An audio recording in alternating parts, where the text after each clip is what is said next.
કહી શકીએ સંગઠનના આપણા પ્રદેશના અને મહામંત્રી પ્રદેશમાંથી અને બીજા જિલ્લામાંથી પ્રમુખ તેમજ અનેક હોદ્દેદારો આપણી વચ્ચે હાજર છે, ઉપસ્થિત છે, ત્યારે પત્રકાર એકતા પરિષદ અહીંયા બહોળું થાય, એ સંગઠન મોટું થાય અને આજે નવી વરણી આપણા મહાનુભાવોના હસ્તે આજે કરવામાં આવી રહી છે, ત્યારે અત્યારે આપણા પ્રદીપભાઈ બારોટને બધા જ ઉપસ્થિત છે અને તેઓ આપણી જે નવા પ્રમુખ છે અને જે નવું સંગઠન છે તેની જાહેરાત કરવામાં આવશે આપણા મુખ્ય અતિથિ અને જિલ્લામાંથી આવેલા મહામંત્રી.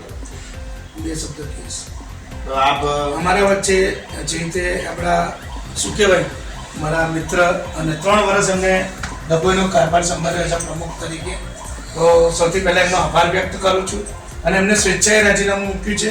સંગઠન દ્વારા કે કોઈના વિરોધ દ્વારા એમનો એ નથી થયો, પણ હવે 3 વર્ષ પછી કોઈ બીજાને ચાન્સ આપો એવી રીતે એમની લાગણીને માન આપી અને આપણે એ કરી બિનહરી આપણે પ્રમુખ નિમ્યા છે. એટલે કે દેવેશભાઈ કાકાને આપણા માટે મુખ્ય મહેમાન ના કહેવાય પણ એવું કે અતિથિ વિશેષથી વિશેષ, એટલે કે દેવેશભાઈ કાકાને આપણા માટે મુખ્ય મહેમાન ના કહેવાય પણ એવું કે અતિથિ વિશેષથી વિશેષ ગણો ને, એ વ્યક્તિ આપણા જોડે અચાનક આવી ગયા. પેલું કહેવું હતું ને બકાસું ખાધું પતાસું મોઢામાં આવ્યું, એવું આપણા માટે અત્યારે આવી ગયા છે દેવેશ કાકા. અને દેવેશ કાકાના હસ્તકથી આપણે જે અત્યારે નવા પ્રમુખની નિમણૂક કરી છે, ઉપપ્રમુખની નિમણૂક કરી છે, મહામંત્રી છે, મંત્રી છે, એ લોકોનું આપણે સન્માન કરીશું. અને સૌથી પહેલા આપણે સન્માન કરીશું દેવેશભાઈ ભટ્ટ સાહેબનું, કારણ કે એમનાથી આપણે બધા ઉજાગર થઈશું. સીધા બોલવાળા માણસ છે, સારું લાગશે રહેશે, ખોટું લાગશે ભાગી જશે. એટલે સૌથી પહેલા એમનું સન્માન હું એવું કહું છું કે પ્રિલેશભાઈ ઠક્કર જે આપણા પ્રદેશના ઝોન પ્રભારી છે, એ એમનું સ્વાગત કરશે અને સન્માન કરશે.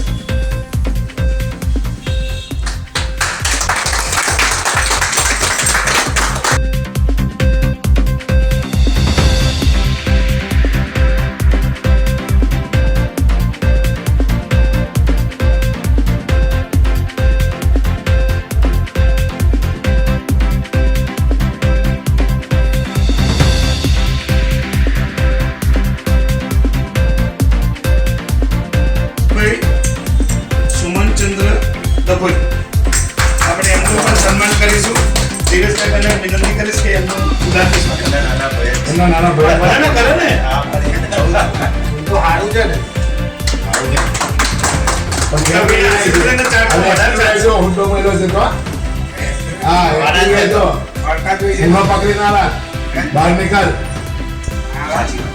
બરાબર.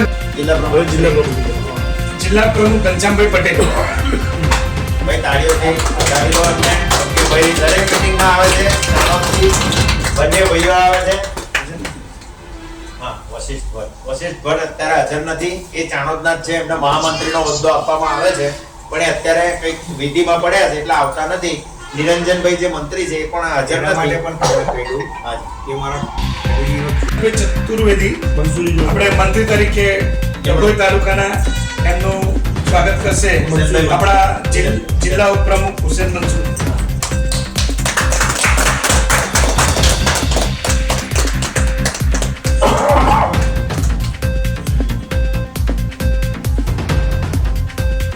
ફોટા પર લે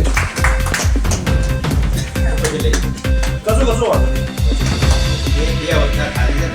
નહીં, હું તમને નામ આપી દઈશ. હા બસ એવું કર.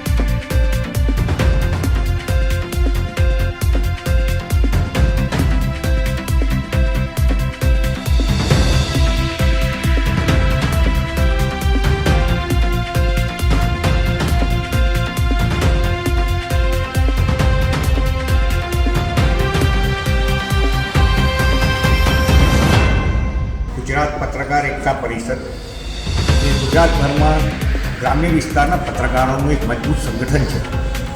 આ વ્યાપક સંગઠનને વધુ મજબૂત બનાવવા માટે સમયાંતરે હોદ્દેદારોની જે નિમણૂક કરવામાં આવે છે, તેમાં આજે ડભોઈ તાલુકા પત્રકાર સંઘના પ્રમુખ તરીકે પ્રદીપ બારોટની નિમણૂક કરવામાં આવી છે. વર્ષોથી તે પત્રકાર તરીકે સેવાઓ આપે છે અને બીજા હોદ્દેદારો પણ એમની સાથે છે. મારી એક શુભેચ્છા છે કે પત્રકારો તરીકે આપણે સમાજને દિશા બતાવીએ, રાજકારણને દિશા બતાવીએ, તંત્રને દિશા બતાવીએ, એ દિશામાં કામ કરીને પ્રજાના પ્રશ્નોનું નિરાકરણ લાવવા માટે મજબૂતીથી અવાજ રજૂ કરીએ, એ જ મારી ટીપ છે, એ જ મારી આપ લોકોને માર્ગદર્શન છે અને આપનું સંગઠન વધુ મજબૂત બને એ મારી શુભેચ્છા. બરોબર. આજરોજ વડોદરા જિલ્લાના ડભોઈ તાલુકા ખાતે પત્રકાર એકતા પરિષદની એક મિટિંગ યોજાઈ, જેમાં પાછલા 3 વર્ષથી કેતનભાઈ રોહિત અમારા ડભોઈ જિલ્લાના ડભોઈ તાલુકાના પ્રમુખ હતા અને હમણાં એમને સ્વેચ્છાએ રાજીનામું મૂકી અને બીજાને આ તક આપો એવી રીતે અહીં આગળ અમે ડભોઈની અંદર આજે નવા પ્રમુખ તરીકે પ્રદીપભાઈ બારોટની નિમણૂક કરી છે અને પાછલા અમે 8 વર્ષથી આ સંગઠનમાં બધા જોડાયેલા છે અને વડોદરા તેમજ ગુજરાત સમગ્ર 33 જિલ્લાઓમાં અમારી સાથે અત્યાર સુધીમાં 10,500 પત્રકારની ઉપર લોકો જોડાયેલા છે. તો અવારનવાર અમારા પત્રકારોને પણ આ સંદેશ આપીએ છીએ કે આ એક સંગઠનમાં જોડાવ અને તાકાત બનાવ મજબૂત બને. ધન્યવાદ.